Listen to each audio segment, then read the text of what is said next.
Good morning. ഇന്നൊരു നമുക്ക് cooking video ആയാലോ. ഞാൻ വല്ല പാചകറാണിയൊന്നുമല്ല. അപ്പോൾ ഇന്നേട്ടനൊന്നും ഇല്ലാത്ത കാരണം ഞാനും മക്കളും മാത്രമേ ഉള്ളൂ. അപ്പോൾ ഒരു സിമ്പിളായിട്ട് ഉണ്ടാക്കുന്ന ഒരു കുക്കിങ്ങാണ്. പിന്നെ മടിയന്മാർക്കും മടിച്ചിമാർക്കും ബാച്ചിലേഴ്സും ബിഗിനേഴ്സും ഒക്കെ ഇപ്പം നല്ല അടിപൊളിയായിട്ടുള്ള സിമ്പിളായിട്ട് വയ്ക്കാൻ പറ്റുന്ന ഒരു തക്കാളി ചോറ്. അപ്പോൾ അതിലേക്ക് ഒരു ചീനച്ചട്ടി അടുപ്പിൽ വെച്ചിട്ട് വെളുത്തുള്ളി, ഇഞ്ചി എന്നിവ ചേർത്ത് നന്നായി പച്ചമണം മാറുന്നവരെ ഇളക്കി ചേർക്കുക. അതിനുശേഷം നമുക്ക് വേണ്ടത് തക്കാളിയും സവോളയുമാണ്.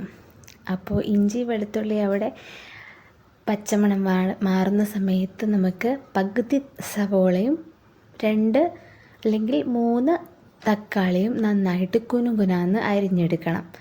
അപ്പോൾ കുഞ്ഞു കുട്ടികളുള്ളത് കൊണ്ടാണ് ഞാൻ 2 തക്കാളി എടുക്കുന്നത്. അവർക്ക് പുളിപ്പ് ഇഷ്ടപ്പെട്ടില്ലെങ്കിലോ അതുകൊണ്ടാണ്. അല്ലെങ്കിൽ 3 തക്കാളി. ഇത് ബേബി തക്കാളിയാണ്, മറ്റേ ചെറിയ കുഞ്ഞ് സൈസുള്ള തക്കാളിയാണ്.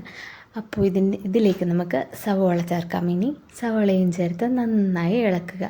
ഇളക്കി യോജിപ്പിച്ച ശേഷം നമുക്കതിലേക്ക് ഉപ്പ് ചേർക്കണം. പിന്നെ ഈ തക്കാളി ചേർക്കണം.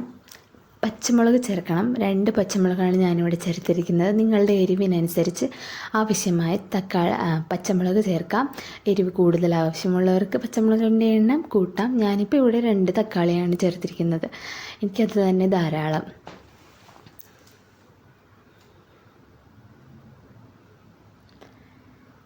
അങ്ങനെ അതിലേക്ക് തക്കാളിയും ചേർത്ത് നന്നായി ഇളക്കുക. നന്നായി ഇളക്കി ശേഷം നമുക്ക് പിന്നെ ഇതിലേക്ക് പൊടികൾ ചേർക്കേണ്ടതാണ്. ഇതിലേക്ക് 1 ടേബിൾ സ്പൂൺ മുളക് പൊടി, 1 ടേബിൾ സ്പൂൺ മല്ലിപ്പൊടി, 1 ടേബിൾ സ്പൂൺ മസാലപ്പൊടി എന്നിവയാണ് ചേർക്കേണ്ടത്. അപ്പോൾ നന്നായി ഇത് വെന്ത ശേഷം നമുക്ക് പൊടികളൊക്കെ ചേർത്തിട്ട് അതിങ്ങനെ വെന്ത് തക്കാളി ഇങ്ങനെ ഉടച്ചുടച്ച് കൊടുക്കണം.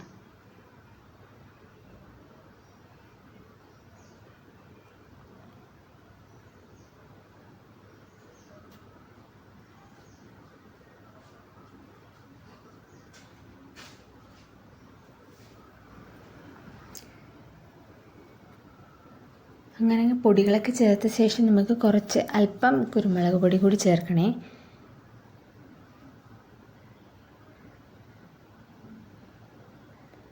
അങ്ങനെ എല്ലാ പൊടികളും ചേർത്തതിന് ശേഷം കൈവിടാതെ അതിൻ്റെ പച്ചക്കുത്തലെല്ലാം മാറുന്നവരെ നന്നായി ഇളക്കിക്കൊണ്ടിരിക്കുക. കൈവിടാതെ തന്നെ ഇളക്കിക്കൊണ്ടിരിക്കുക. അടി പിടിക്കാതെ പ്രത്യേകം ശ്രദ്ധിക്കണം. കാര്യം വളരെ സിമ്പിളാണ്, ടേസ്റ്റിയാണ്, സമയലാഭമാണ്. അപ്പോൾ ഇത്രയും ചെയ്ത ശേഷം ഞാൻ ബസ്മതി റൈസാണ് യൂസ് ചെയ്തത്. പിന്നെ നിങ്ങൾക്ക് ഏത് റൈസ് വേണമെങ്കിലും യൂസ് ചെയ്യാം. നമ്മളുടെ ഇൻ കേസ് നമുക്ക് വേറെ റൈസൊന്നും ഇല്ലെങ്കിൽ നമ്മുടെ കയ്യിലുള്ള റേഷനരി വെച്ചിട്ടും നമ്മളിപ്പോൾ തക്കാളി ചോറ് വെക്കുന്നത് ആളുകൾ കാണിക്കുന്നുണ്ട്. അപ്പോൾ ഞാൻ ബസ്മതി റൈസ് സെപ്പറേറ്റ് ആയിട്ട് വേവിച്ചിട്ട് ഇതിലേക്ക് ഇപ്പോൾ ചേർക്കുകയാണുള്ളത്. അപ്പോൾ ഇതിലേക്ക് ചീനച്ചട്ടിയിലേക്ക് ആ ബസ്മതി റൈസ് ചേർത്ത് എല്ലാം റൈസിന്മേൽ നന്നായി തക്കാളി പറ്റുന്നത് വരെ നന്നായി യോജിപ്പിക്കുക.